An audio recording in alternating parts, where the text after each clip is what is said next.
Hello friends, तो आज हम करेंगे यूनिट नंबर 4 ब्लॉक नंबर 3 से editing for print and online media. तो यहाँ मतलब जो भी बात होगी वो एडिटिंग के ऊपर होगी। ठीक है, फ़ोटो एडिटिंग, वीडियो एडिटिंग और अपना ये स्क्रिप्ट एडिटिंग। ठीक, यानी कि जिस जिस चीज़ों में चेंजेस किए जा सकते हैं उनके बारे में बात करेंगे। तो सबसे पहला टॉपिक है हमारा कि व्हाट इज़ एडिटिंग। तो देखो, जितनी बड़ी लाइन लिखी हुई है यहाँ पे सारा एडिटिंग के बारे में लिखा है। जैसे कि मैं पढ़ता हूँ स्टार्टिंग से, इस जगह पे यहाँ से आप देख लोगे कि एडिटिंग का मतलब क्या होता है। The process of checking stories for grammatical errors, synthetics और sentence structure and style, facts and figures, clarifying for easy understanding and condensing for economy of space in editing. ठीक है, यानी कि जो भी राइटिंग के अंदर जो प्रॉब्लम्स होती हैं, ठीक है, और ग्रामेटिकल एरर्स होते हैं उनको ठीक किया जाता है, उसे एडिटिंग कहते हैं। ठीक है, शब्दों में। अब आते हैं नेक्स्ट टॉपिक पे हमारा, why do we need to edit. हमें क्यों करनी चाहिए? ये करते हैं क्योंकि चीज़ अच्छी लगे, है ना। जो भी हमें यहाँ पे भी दिया हुआ है क्लैरिफाइंग करने के लिए, चीज़ों को जो हम बताना चाह रहे हैं वो हम बताएं अपने ऑडियंस को, वो समझ में आ रहा हो, उसके लिए एडिट किया जाता है। ठीक है, स्पेसिंग होती है एडिटिंग में, यानी कि मतलब वर्ड्स के बीच में स्पेसिंग होती है, उनको परफेक्ट रखा जाए क्योंकि they are going to print. ठीक है, और वो सब छपने जा रहे हैं तो लोग पढ़ेंगे उनको। ठीक है, हम बुक पढ़ रहे हैं ये वाली, तो इस बुक में भी देखो स्पेसिंग कितनी परफेक्ट है ना। कहीं पे ज़्यादा शब्द के गैप नहीं है, कहीं पे कम नहीं है, परफेक्ट है, सब जगह जितना होना चाहिए उतना ही है। तो इसी तरीके से यहाँ पे भी है। इस वाली जो आप बुक पढ़ रहे हो इसमें भी एडिटिंग होगी। ठीक है, तो इसीलिए आपके पास आई है एडिटिंग होने के बाद। नेक्स्ट आता है हमारा स्पेलिंग मिस्टेक्स जो होती है उनको ठीक करना। ठीक, यहीं तक है। और नेक्स्ट आएगा अपना ये वाला topic, there would be grammatical errors. ठीक है, सिंथेटिकल चेंजेस करने हो सकते हैं, यानी कि जो वर्ब्स क्वेश्चंस की तरह यूज़ होती हैं उनको देखना कि सही यूज़ हो रहे हैं या नहीं यूज़ हो पा रही है। जो क्वेश्चन पूछना चाह रहा है ऑथर, वो परफेक्ट है, वो क्वेश्चन निकल रहा है उसके क्वेश्चन से या नहीं, वो रिलेटेड है जो उसने पैराग्राफ बना रखा है या नहीं। और हेडलाइन, सब हेडिंग, ये सब काम होता है एडिटिंग के अंदर ना, कहीं गलती तो नहीं है। तो ये तो हो गया हमारा कि क्यों करनी चाहिए हमें। अब आते हैं हम इसके एरियाज़ पे। ठीक है, एडिटिंग के अलग अलग एरियाज़ होते हैं, जैसे कि टीवी हो गया, के अंदर आपने देखा होगा कि डिफरेंट टाइप की एडिटिंग होती है वहाँ पे। यानी कि हीरो शूट करता है कैमरे में और गलत होता है, फिर दोबारा रीटेक करता है, फिर रीशॉट होता है। तो वो सब क्या होते हैं? वो सब एडिटिंग ही होती है। ठीक है, बहुत सारे उसको शॉर्ट होते हैं उस एडिटर के पास एडिट करने के लिए, जिसको फिर वो बाद में एडिट करता है, आराम आराम से देखता है कि कौन सा शूट परफेक्ट है, उसके बाद उसमें वो डालता है। ठीक, नेक्स्ट आता है रेडियो। रेडियो में तो क्या है, वेव्स जो होते हैं हमारी, ठीक है, कि जो हवा होती है ऐसे कह लो, क्योंकि वो उसी से काम करता है। तैरता हुआ हमारे पास आती है, उसकी जो वॉइस होती है रेडियो की फ्रीक्वेंसी जिसको कहते हैं वो। इंटरनेट होता है, इंटरनेट बहुत ज़्यादा इजी है, सबको पता है यार इंटरनेट का काम कैसे चलता है इंटरनेट। ठीक है, मोस्ट लोगों को पता ही होता है। तो एक इंटरनेट होता है वेब, यानी कि उसको वेब एडिटिंग कह सकते हैं, यानी कि जो इंटरनेट पे हम वेबसाइट पर जब एडिटिंग करते हैं उसको कह सकते हैं। और नेक्स्ट आता है वेब एडिटिंग के अंदर कुछ एलिमेंट्स ऐड किए गए हैं यहाँ पे, मैं बता देता हूँ। वैसे इंपॉर्टेंट नहीं थे बट फिर भी इंफॉर्मेशन के लिए ज़रूरी है। जैसे कि आर्ट वर्क होता है ना, यानी कि आर्ट वर्क के अंदर विजुअल्स आ सकते हैं और जो इमेजेस होती हैं, ठीक है, क्रॉप करके डालना, वो सब आर्ट वर्क के अंदर आता है। टाइटल्स बहुत ज़्यादा इंपॉर्टेंट होते हैं जब हम वेब एडिटिंग की बात कर रहे होते हैं, ठीक, साइट्स के ऊपर। जब भी हम कुछ सर्च कर रहे होते हैं ना वेबसाइट पे, तो हमारा जो सर्च होता है हम वो करते हैं। एग्जाम्पल मैंने सर्च किया कि different types of different editing for different areas, ठीक, ये जो हमारा टॉपिक है अब इसमें यही आएगा। ठीक, जैसे कि अभी आप देख रहे होगे कि ये जो डार्क कलर में है, डार्क ब्लैक में, उसमें हमें पॉइंट दिए हुए हैं। उसके बाद जैसे कि ये जो हमारा फर्स्ट वाला है वेब एडिटिंग, ये हमारा एक हो गया हेडिंग। उसके बाद सब हेडिंग क्या होगी, ये जो आर्ट वर्क्स लिखा हुआ है, टाइटल है, ये सारी सब हेडिंग है। ठीक है, तो ये सब हेडिंग होती है। तो उसी तरीके से हमारे टाइटल्स के अंदर हम हेडिंग्स यूज़ करना है, टाइटल्स अच्छा आना चाहिए हमारा, मैच कर रहा हो, और पूरे जो भी हमने सेंटेंस बनाए हैं, जो हमने पैराग्राफ लिखा है, जो हमने टॉपिक चूज़ किया है, उसको वो प्रॉपरली प्रेजेंट कर रहा हो, ठीक है। और अगला आता है हमारा बॉडी। बॉडी बहुत इंपॉर्टेंट होती है। बॉडी के अंदर जो भी एलिमेंट्स होते हैं, जो भी इंफॉर्मेशन होती है जो आपको शेयर करनी है, वो आती है। फॉर्मेट्स में देखा होगा आपने, बॉडी होती है। तो अगला आता है नेविगेशन। नेविगेशन ये रहा। नेविगेशन बहुत इंपॉर्टेंट होता है। वो क्यों इंपॉर्टेंट होता है? क्योंकि वो हेल्प करता है इंफॉर्मेशन पर, जो इंफॉर्मेशन होती है उस तक रीच करने के लिए, ठीक है, पहुंचने के लिए इंफॉर्मेशन तक नेविगेशन, जहाँ पे हमें पहुंचना है उसको, ताकि जो रीडर है उनको हेल्प हो उस चीज़ को पढ़ने में इजीली, ठीक है। यानी कि जिस चीज़ को वो पढ़ना चाहते हैं वो उनको समझ में आ रहा हो प्रॉपरली, ठीक है, और इन्फॉर्मेशन दे रहा हो अच्छी सी। अगला है हमारा क्रेडिट्स। क्रेडिट्स तो आपको पता होगा, ठीक। कॉपीराइट्स जो होते हैं उसको क्रेडिट कहते हैं। यानी कि जिस एजेंसी से, जिस अपने एक तरीके से बुक से वो पैसे उठाया है, ठीक है, कोई भी लाइन ली है, तो आपको उसको क्रेडिट देना पड़ेगा कि यहाँ से लिया है हमने, थैंक्स टू दिस बुक और वेबसाइट और न्यूज़पेपर और अदर थिंग, ठीक है। जो भी होता है वो वहाँ पे आता है। फ़ोटो एडिटिंग की ज़्यादा इन्फॉर्मेशन नहीं दूंगा, फर्स्ट थोड़ा बहुत पढ़ लेते हैं इसके अंदर, ठीक है। एडिटिंग यहाँ तक पढ़ेंगे। तो फोटो एडिटिंग क्या होता है? Pictures submitted for publication in the newspaper and magazine have to be edited to fit into the layout of the page. तो अब यहाँ पे क्या है, मीडिया के अंदर हम एडिटिंग की बात कर रहे हैं, क्योंकि क्या होता है, जो फ़ोटो होती है उसको क्रॉप भी करना पड़ता है, ठीक है, एक परफेक्ट साइज़ लाना पड़ता है ताकि वो फिट हो जाए जिस पे हम लगाना चाह रहे हैं, है ना। जैसे कि अगर हम बात करें वेबसाइट के अंदर, तो वहाँ पे भी लगाना पड़ता है, तो वो क्रॉप होनी चाहिए, जो जितनी हमें चाहिए उतना ही होना चाहिए, ठीक है, उससे एक्स्ट्रा ना हो। तो ये एक हो गया हमारा टॉपिक। नेक्स्ट चलते हैं हम सब एडिटिंग फॉर और कॉपी एडिटिंग। तो इसके अंदर 5 C's दे रखे हैं, ठीक है, सब एडिटिंग के लिए। जैसे कि जो हमारी एडिटिंग की जो जॉब होती है उसमें जो चीज़ें हैं बहुत ज़्यादा क्लियर होनी चाहिए, ठीक है, जो भी हम एडिट कर रहे हैं करेक्ट होनी चाहिए, कंसाइज होनी चाहिए, ठीक है, साइज़ बहुत ज़्यादा नहीं होनी चाहिए, बहुत कम भी नहीं होनी चाहिए वर्ड्स में, और कंप्रहेंसिबल, समझने लायक होनी चाहिए, ठीक है, कंसिस्टेंस और अच्छी होनी चाहिए, कंक्लूजन वगैरह निकल रहा हो उसमें अच्छा सा। तो यहाँ पे वही डिस्क्राइब किया हुआ है, ठीक है, गुड और बैड एडिटिंग। तो देखो मैं बताता हूँ बैड एडिटिंग यहाँ पे। A bad editor does none of the above, just check the copy of the spelling. अब देखो जो स्पेलिंग के अंदर कॉपी लिखी हुई है,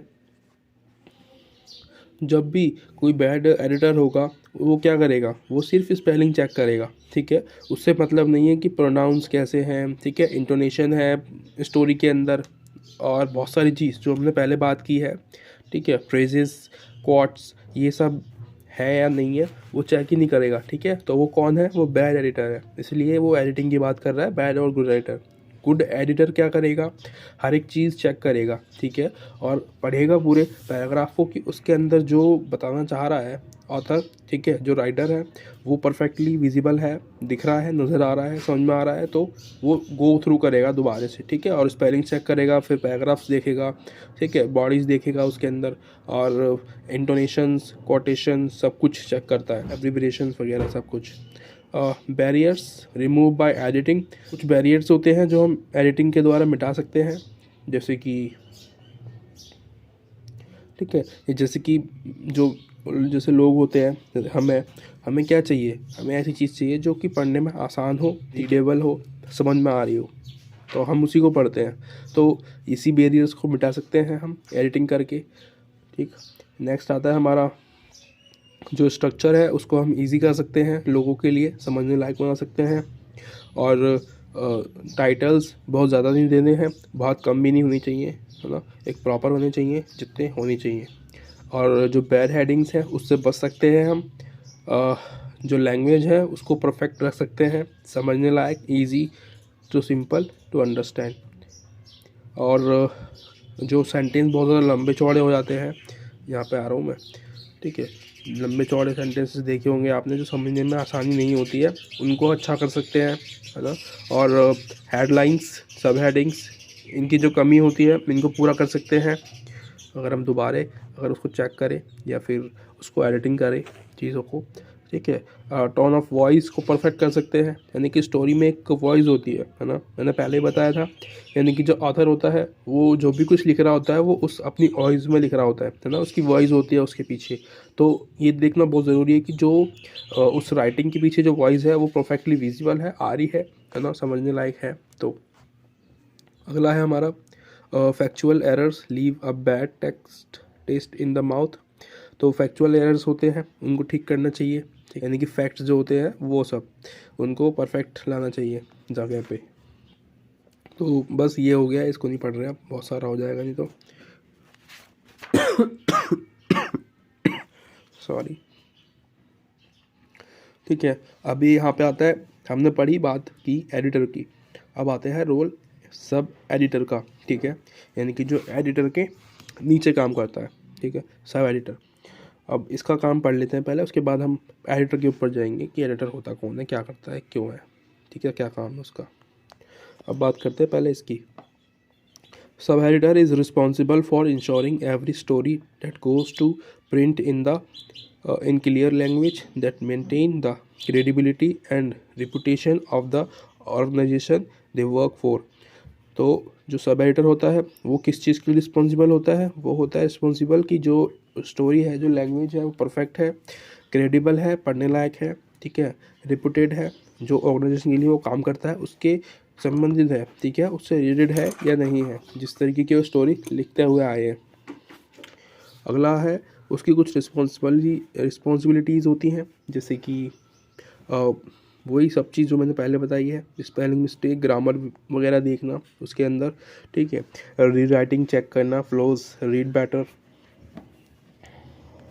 और जो वर्ड्स हैं वो इजीली अंडरस्टैंड है या फिर बहुत ज़्यादा टफ है, ठीक है। जैसे कि द हिंदू में होता है ना, बहुत ज़्यादा टफ लैंग्वेज यूज़ करती है, वो एक स्टैंडर्ड है, वो एक पेपर ऐसा ही है, ठीक है, उसको हर कोई नहीं पढ़ता, उसको कुछ ही लोग पढ़ते हैं, गिने चुने, है ना। अब जैसे कि 9/12 टाइम्स है, ये ऐसे ऐसे न्यूज़पेपर्स हैं जो सब पढ़ते हैं, तो इसके अंदर जो लैंग्वेज होती है वो देखा होगा आपने, बहुत इजी होती है, ठीक है। इंग्लिश में भी पढ़ोगे तो इतना ज़्यादा मुश्किल नहीं होगा शायद।